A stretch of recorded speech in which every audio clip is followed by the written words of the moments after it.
hope is often huge. So somebody might say, why bother eating right? Why bother exercising? I'm done. There might be some people who've newly diagnosed with Parkinson's might have that attitude. And it's like, you know what? If Bill can do this, maybe I do need to eat right. Maybe I do need to exercise. Giving people that motivation can make a massive difference, as you know, much better than I do, in their quality of life. So hope can have massive ramifications. So, I mean, it's I wouldn't say it's much more, but in one sense, it's definitely more than just raising money. You're providing Right. hope that has tangible benefits to other people with Parkinson's and other people in general.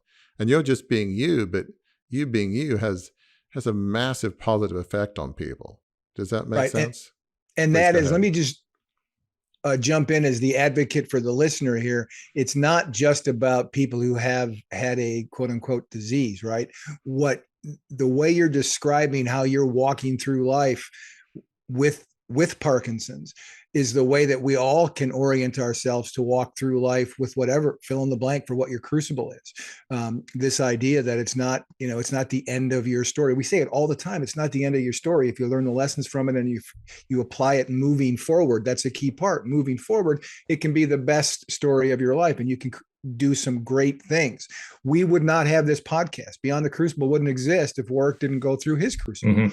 Mm-hmm. Your work to benefit Parkinson's research, that wouldn't have happened without your diagnosis. So some gain can indeed come from loss. And your story, what you've just described, is not just for people who have physical limitations or who have physical crucibles.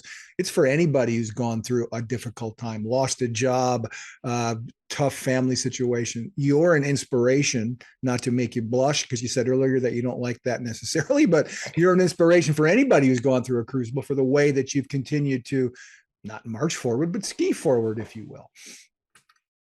Well, thank you for the kind words. I appreciate that. One of the things that Michael J. Fox talks about a lot is, focus on what you can do, not on what you can't do.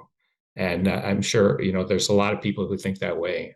But with he being who he is and what he's done for Parkinson's research, he's an important person in my life. And I think about that a lot. And I think that kind of gets at what both of you are talking about, is that, in any situation, no matter what challenge you have, whether it be, a loss or a disease or whatever the challenge is, there's always something we can do.